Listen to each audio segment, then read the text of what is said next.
A Boston Bruins prospect is hitting pause on his career, reminding us of the importance of mental health.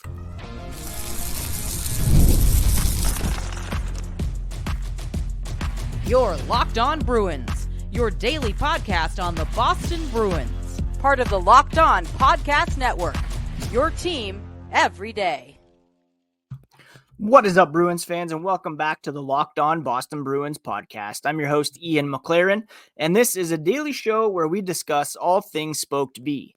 Today is Monday, July 15th, and I want to thank you so much for making Locked On Bruins part of your daily routine. Free and available on your favorite podcast app and on YouTube, part of the Locked On Podcast Network, your team every day. And today's episode is brought to you by Indeed.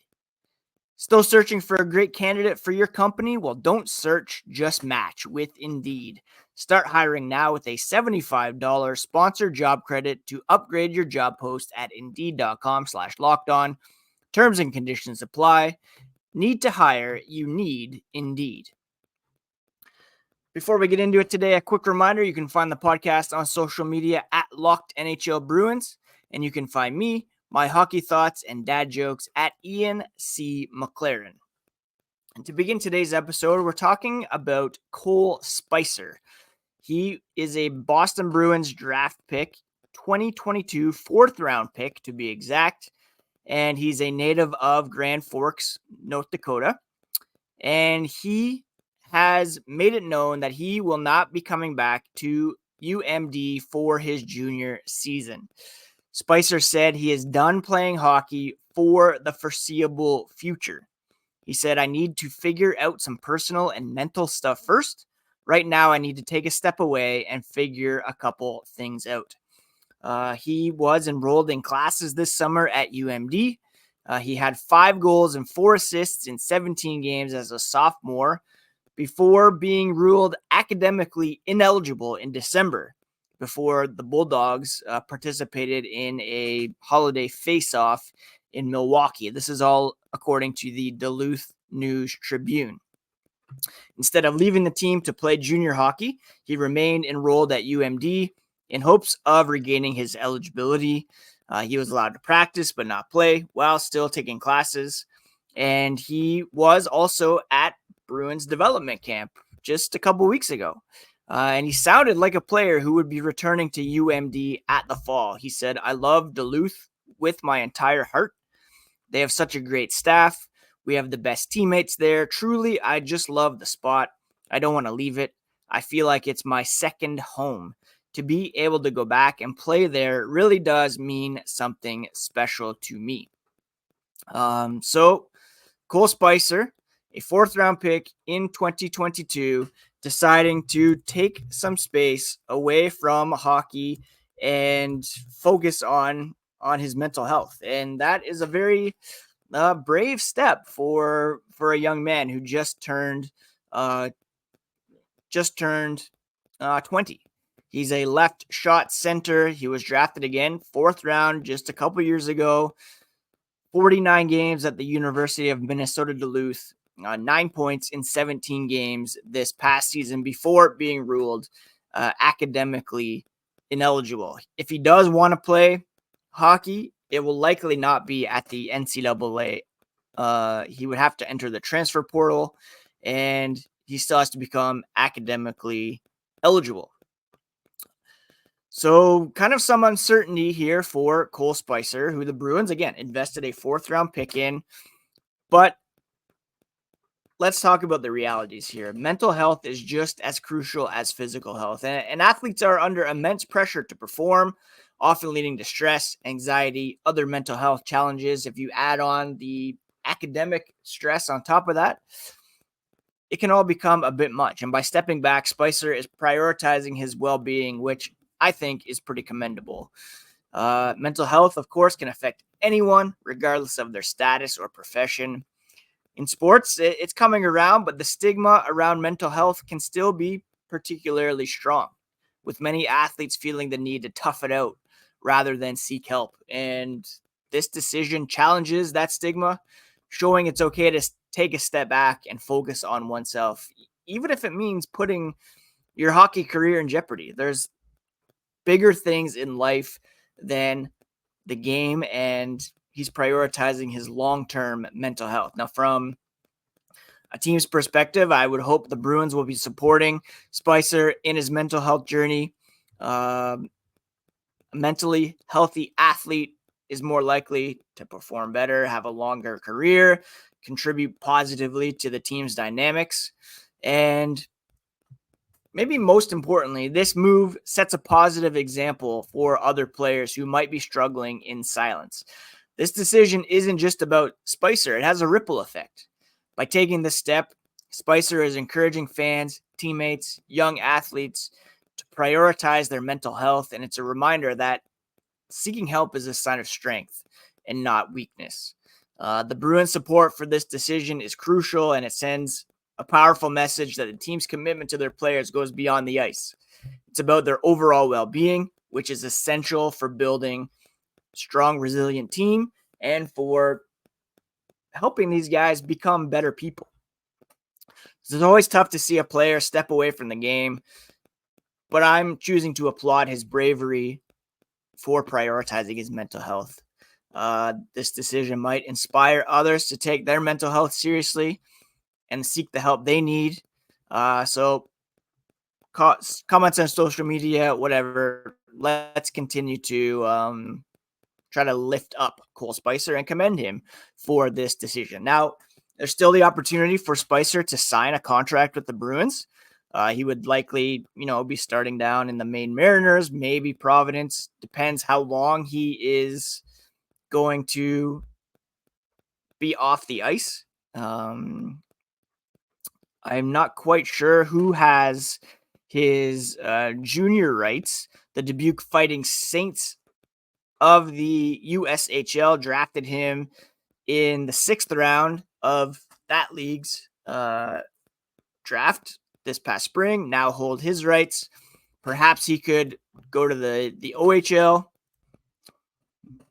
but don't quote me on that. I'm not quite sure who holds his rights. Anyways, we applaud Cole Spicer for making this decision. We wish him all the best and hope that he can resume his hockey career down the road.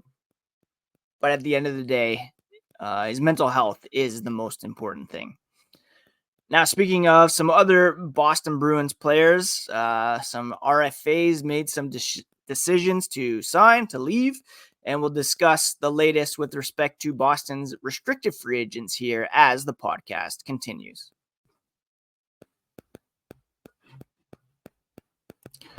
We're driven by the search for better, but when it comes to hiring, the best way to search for a candidate isn't to search at all. Don't search, match with Indeed. If you need to hire, you need Indeed. Indeed is your matching and hiring platform with over 350 million monthly visitors, according to Indeed data, and a matching engine that helps you find quality candidates fast. Ditch the busy work. Use Indeed for scheduling, screening, and messaging so you can connect with candidates faster. And Indeed doesn't just help you hire faster. 93% of employers agree Indeed delivers the highest quality matches compared to other job sites. Listeners of this show will get a $75 sponsored job credit to get your jobs more visibility at Indeed.com/lockedon. Just go to Indeed.com/lockedon right now and support our show by saying you heard about it on Indeed, on this podcast. Indeed.com/lockedon. Terms and conditions apply. But if you need to hire, you need Indeed.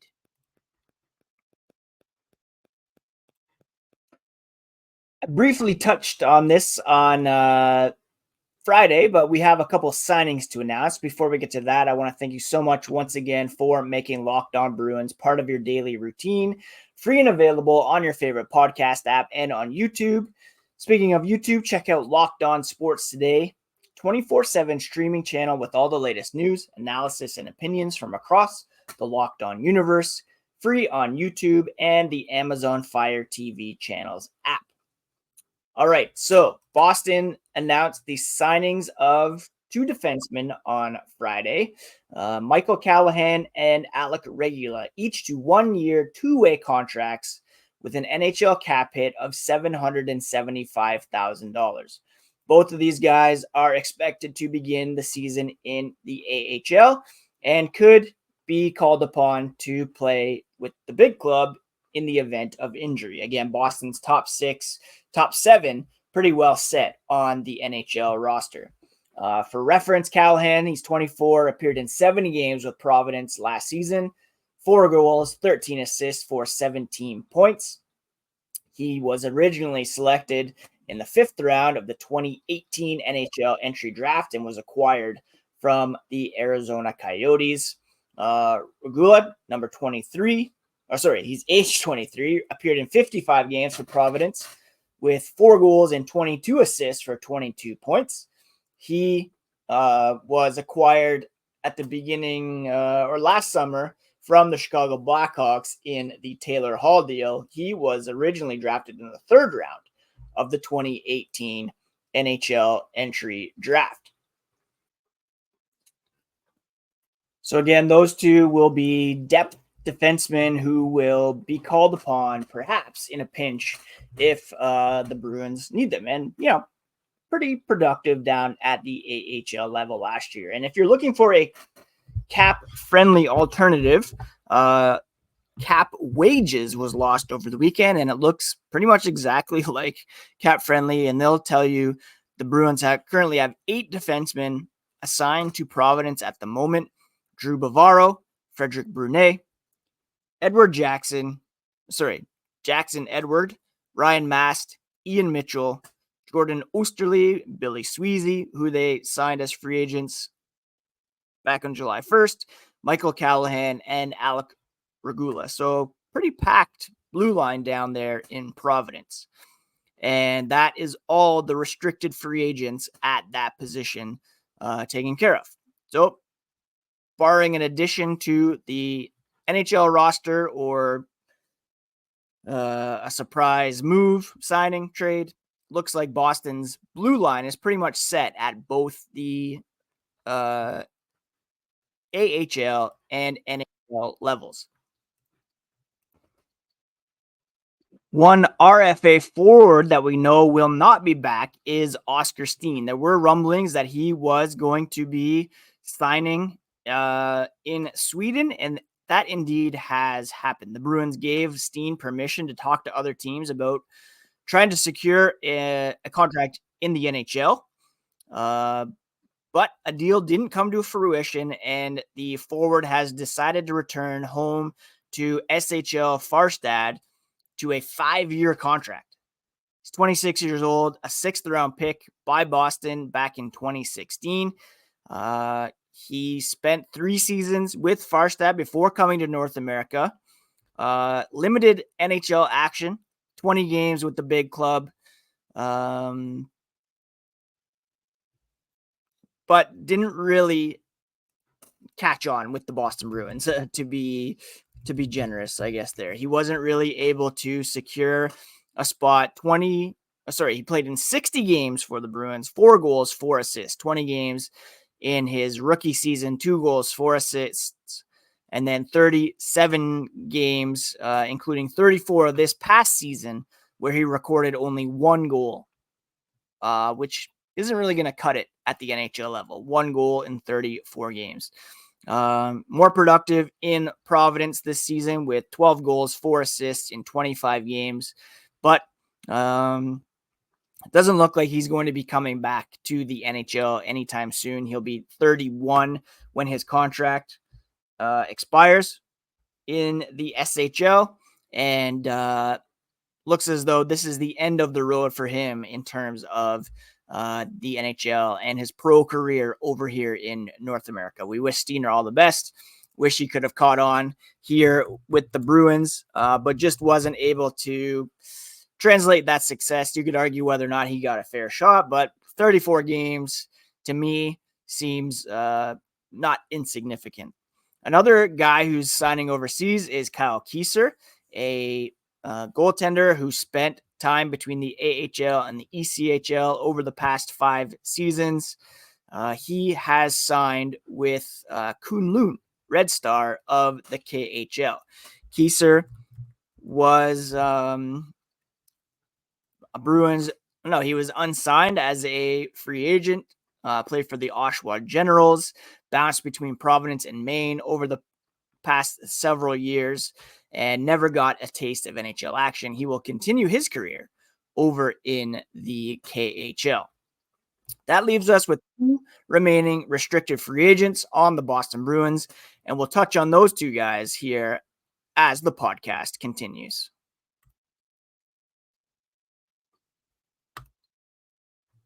Now, according to Cap Wages, the Bruins have a roster size of 24 at the moment, 46 contracts signed, a cap space availability of $9.245 million, and 2 restricted free agents remaining on the roster.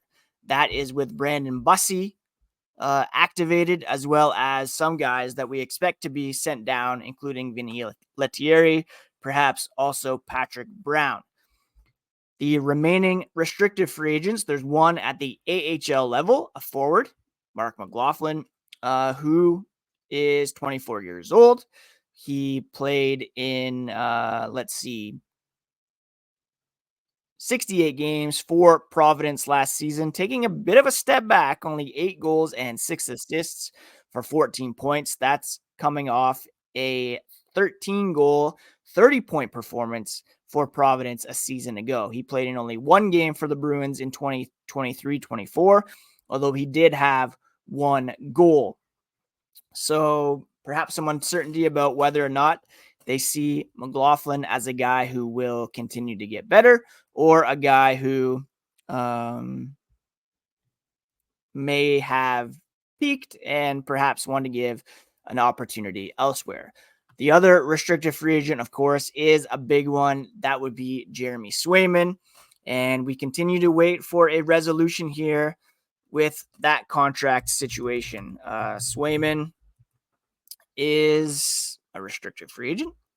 It's been about 60 days almost since the end of the the playoff run. And the Bruins, neither the Bruins nor Swayman decided to file for arbitration, meaning it appears as though they are believing that they can reach a resolution to this on their own. So what's the holdup? We don't really know. It would be nice if they could get things worked out sooner than later. Again, according to Cap Wages, they have 9.245 in available cap space. If you look at Puckpedia, Cap Wages, of course, just getting things going. If you look at Puckpedia, they have 8.636667 in available cap space. So enough room to get Swayman done, you would think. And hopefully, again, a resolution will come for this situation sooner than later. There's no real updates on Swayman. He's been active on social media over the summer. He is one of the favorites to win the Vezina Trophy next season, according to FanDuel. They have him as, the same odds as Igor Shesterkin and Connor Hellebuck to win the Vezina Trophy in 2024-25. Thatcher Demko, Ilya Sorokin, Jacob Markstrom, and Andrei Vasilevsky are next to the line, with Linus Ullmark at plus 1,500. Swayman's at plus 600, tied with Hellebuck and Shesterkin. A lot of that is based on the fact that, of course, he's one of the top goalies in the NHL, as he proved in the playoffs, but also carrying a heavier load. Now, Ullmark won a couple years ago with more of an even split, but his numbers were just too good to ignore. Swayman, with the heavier workload, should indeed be one of the favorites if he continues that trajectory and shows the same performance that he did in the postseason. So let's get it going. I don't know what the holdup is. Let's get him signed. Don Sweeney, it will be a great day to have Jeremy Swayman back in the fold. All right, that's it for today's episode, my friends. Again, all respect to Cole Spicer for deciding to take a step back to prioritize his mental health. Farewell, Oskar Steen. Good luck in Sweden. Welcome back, Ian Mitchell, Alec Regula, and fingers crossed something happens on Swayman sometime soon. That's it for today's episode, my friends. Thank you so much for taking the time to listen. Please do subscribe if you haven't already. And we'll be back tomorrow with fresh Locked On Boston Bruins content, part of the Locked On Podcast Network, your favorite team every single day. We got a case of the Mondays over here, but thanks for the support. Love you, friends.